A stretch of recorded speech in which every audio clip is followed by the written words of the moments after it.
Hi, my name is Haley Owens, and today I will be doing my strategic analysis over Hickory Hills Country Club right here in Springfield, Missouri.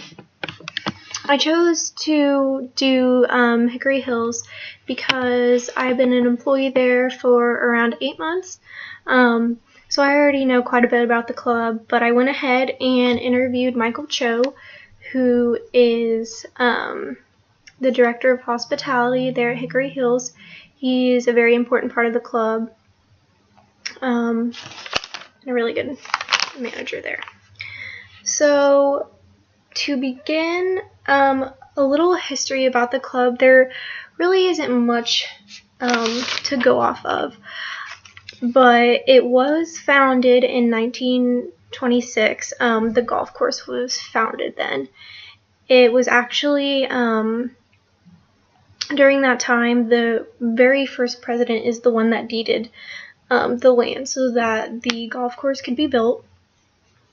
Many years after that, actually, in about 1934, the actual country club, Hickory Hills Country Club, was incorporated. And from now until then, there has been many different presidents. We actually have a wall at the club that shows all the presidents from then until now. So it's been through a lot of different management as well, and it's had its ups and downs, but now it's performing really well, and it's just in a really good spot.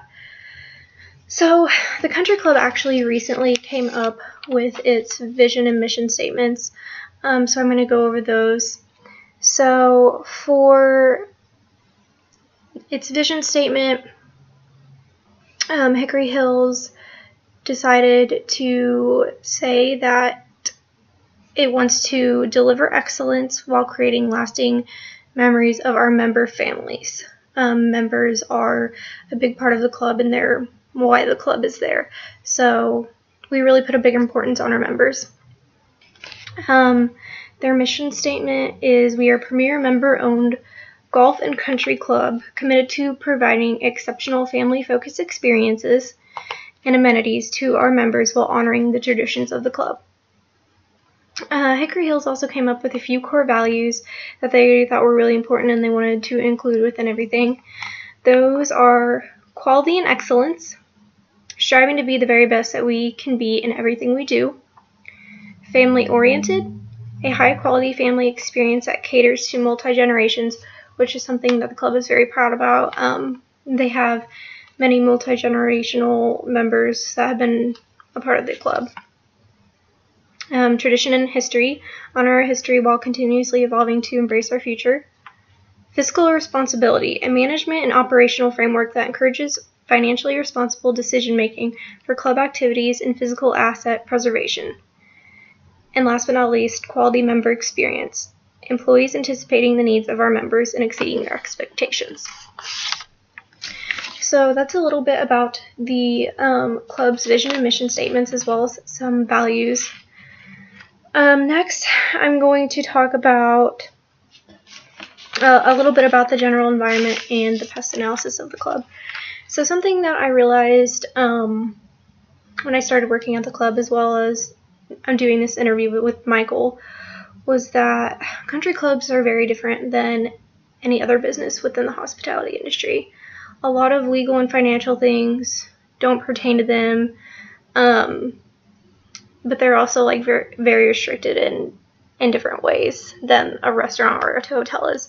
So going through this was a little bit more difficult, but I did learn a lot from it. So to start with the pest analysis, while interviewing Michael, he was the one who I primarily got all of my main information from. He said that for political, the club is classified as a 501c7 organization. It's nonprofit. It is a private entity. So with that being said, there are no real political forces within the club. However, banquets is a big part of the club, and we do a lot of member banquets that are a part of both parties. We still have a lot of club members, it's kind of split down the middle, a lot who are Republican or Democratic, but the club itself can't sway one way or another, but the members can come in and have banquets and fundraisers on whatever side that they would like. But of course the club can't like condone whatever that they're going for. Also, the club does have SMBC, the Springfield board, come in. It meets about once a month, and there's over 100 judges that just come in to meet. So that is something that does happen within Hickory. The economic forces at the club. So Michael did say that there is less regulation and it's less difficult to run the club under Republican rule. So that was something that he kind of mentioned. Also, being a member of a country club is a very luxury item. So if there is a recession that comes about, that's a big fear for the club, because then current members might not have the money to continue their membership, and there also won't be new members coming in because of limited disposable income. So that's that's kind of about that. He just went on a little bit more about how the club has been having record number in sales for the past few years, and it's just have been performing very well. So sociocultural factors within the club. So we have a lot of older families who are members. A big part of the club is the members who have had families come through the clubs. They're multi-generational, and we're very focused on that and very, very proud of retaining those members for as long as we have had. But that also kind of poses a problem because some of these members are dying off and don't use the club as much now because they're getting to a point where they're too old to come in and use the club and all its amenities and stuff like that. So one thing that we need to look at is making it a place to where younger families would like to come in. Like, we're going to add a fitness center. We do have tennis, and we just want to keep adding amenities to where we're attracting those younger families to come in. Technological. So with the club, there isn't any real marketing that can be done. Because it is a 501c7, we can't actually market anything without it being internally just to our members. So we can't have a Facebook, a Twitter, anything like that. So that really diminishes the need for any marketing like that, and also technology that's coming about. With that being said, however, we do have AV equipment, and we do have the latest audiovisual set up in our boardrooms, so we can use that for meetings, as well as we have very big banquets that are held. So our members expect us to have the best of that, and we can provide that to them. So that's a really big deal. We also have a POS system in the restaurant, and that is constantly being updated and redone, so just to make it easier for the servers and for the kitchen, for everything like that. As well as ecological regulation. Ecological, it is a concern of the regulation of the water, because that impacts the golf course. So everything with that is a big deal. Recycling, we do have a process where our chef in-house takes all the unused food and makes it into compost, which she uses in her multi-acre field. She has a very large gardening process, and we get most of our food sourced from her. So that's a big opportunity for us. It's kind of a circle to where food gets thrown out, but it gets composted and it gets put back into the garden to where the garden can support the club. However, with that being said, there still is a massive food loss at the club. There are so many meals just thrown away into the trash, and I think that could be, we could have a better utilization of that process. So next, after that, I'm going to quickly talk about, because I'm taking a lot of time, I'm going to talk about Porter's 5 forces industry structure. So this goes a little bit faster, because with the country club, it's kind of, there's not much to say about it. But the threat of new entrants, Michael talked about, the threat isn't very high at all, because Hickory Hills is a very established club, and to start a country club, it takes a massive amount of money, and it's a very big project that not a lot of people are willing to do. And also, the club is the oldest in the area, so they have that going for them. The power buyers, so members essentially have all the power. We are basically nothing without our members. We work through a board of members. So whatever the members want, essentially they get, because we are working off of their money. Next is power of suppliers. So we do a lot through Springfield Grocer, as well as many members on our board. I'm doing a video. As well as many members on our board are distributors to the club, so such as Coca-Cola, other things like that. So that's very important to keep those members. Substitutes, of course, we have other country clubs that are in the area, and we also have many other dining areas in Springfield, casual through fine dining, that people can go to. They don't have to necessarily come to the club to eat, so we really want to keep everything going up with that, so we keep members coming in and out. Rivalry, we only have 2 other country clubs in the area.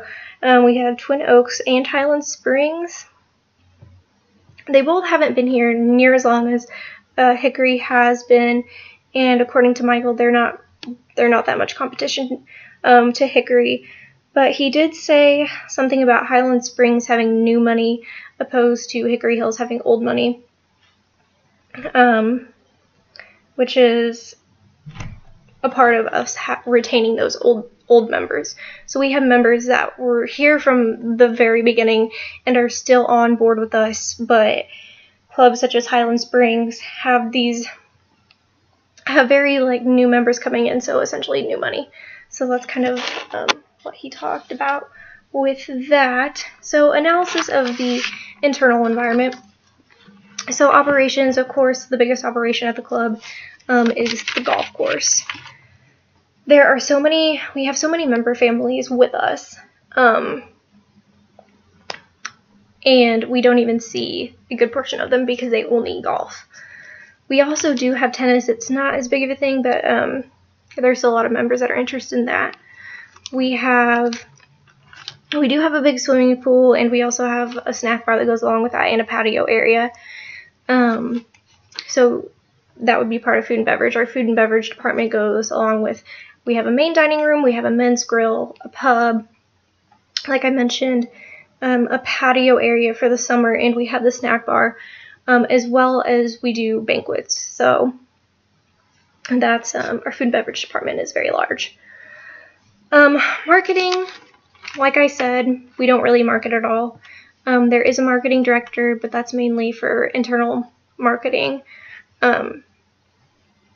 Michael even made the point clear that if there are any press that show up at the club, they have to be told to leave. They can't come in, they can't video or take any pictures of anything happening inside or outside of the club. So that's just one of the rules and regulations. However, our one marketing director does her best to get all members involved and taught and hyped up about events and banquets and stuff through internal marketing.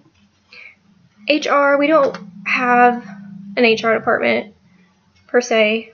There's no official person heading anything like that. However, there is, we do have one person that does all the paperwork for hiring, everything like that. It's more of a family-oriented club where if you have a problem, you go to the highest management there. So that's kind of a thing. Finance completely revolves around member dues. Member dues are age-based. They're also it's social-based or golf-based. So if it's just socially based, that doesn't include golf. And if it's golf-based, it includes golf plus everything else, and they're different prices. The club is very, very fortunate for the past few years, have been at zero debt. Michael says all the time how country clubs are not meant to make profits. They're not meant to, they're just meant to be for the members. They're not meant to make a lot of money or anything. So they barely break even. Mostly country clubs are highly in debt, but we're very fortunate that we are one of the country clubs that for the past few years have not been in debt, have been debt-free. And we recently just underwent a $1 billion renovation that updated almost the entire club, brought new amenities to our members. And of course we have debt from that, but they have plans and strategies in place to work that off in a timely manner. IT technologies, that was another part that we don't really have that many things going on with. He said that we use outsource, and for anything like that, we use Pitt Technologies that comes out of right here in Springfield. So some of the company's competitive advantages and sustainability that goes along with that was focused on how we have a very large budget. Just for the entertainment budget, there is over $200,000 annually, which is an extreme amount. So that just makes us able to provide members of the community with very elegant and extravagant banquets and parties and things like that, and whatever they would like. Another advantage we have is, of course, as I've mentioned, the multi-generational members who have been with us and who aren't going anywhere, according to Michael. They also have a very strong loyalty within the club, so there's not really a chance of them switching or going anywhere else. So with that being said, the strategic direction that the club would like to go in, or is currently going in, is just retaining and attracting. And of course, we want to retain the members that we have now.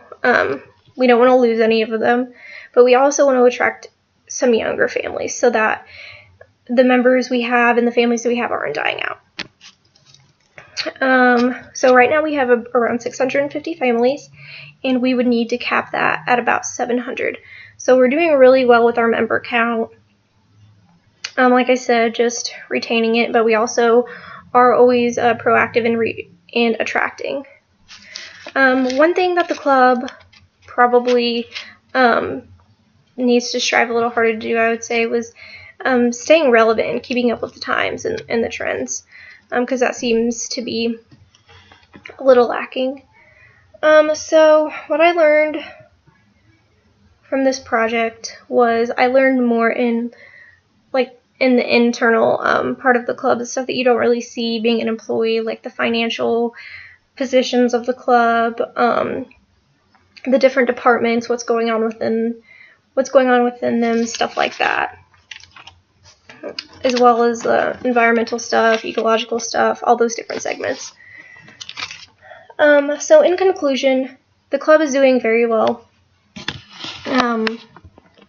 They're doing well with member count. They're doing well with strategies for keeping the debt at a very low amount right now, even after the renovation. And the club is the best it's ever been. So that's really good. I had quite a few recommendations for the however, for the club, some of the recommendations I had were, even though we do have some internal marketing, I think we could amp that up a little bit and use other platforms to do marketing for our members besides just the newsletter. So I think that could be a little more. I also think that we need to not rely so much on the garden. So we do a lot of locally sourced produce from our chef. I think relying on that so much is risky because it's all about the weather. If there is not proper weather here, then we're not going to get any food that's sourced from her garden.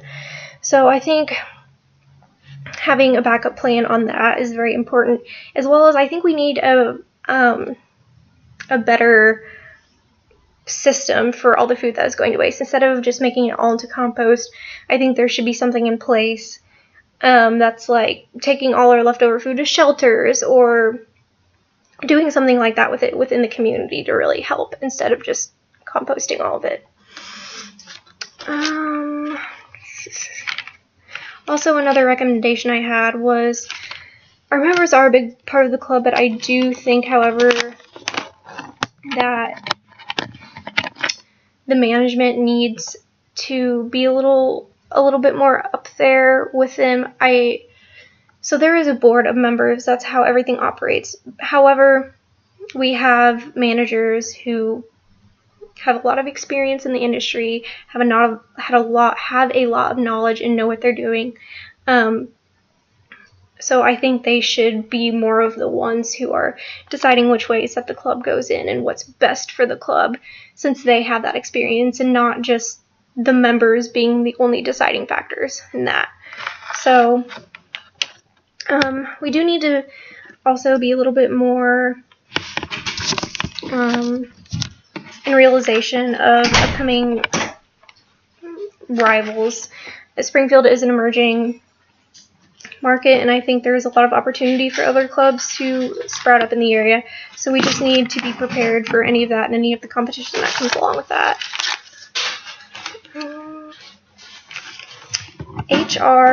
The HR department and the marketing department, the last few recommendations I had were about that. On becoming more of a department, I think HR is important, and we really need an actual department for that, instead of just going to upper level management. So in any kind of issue, employees feel comfortable enough to where they can go to a department head and speak about it with them. Yeah, and I already did talk about marketing, about doing some more with the internal marketing and things like that. So, yep, that's all I have. Thank you.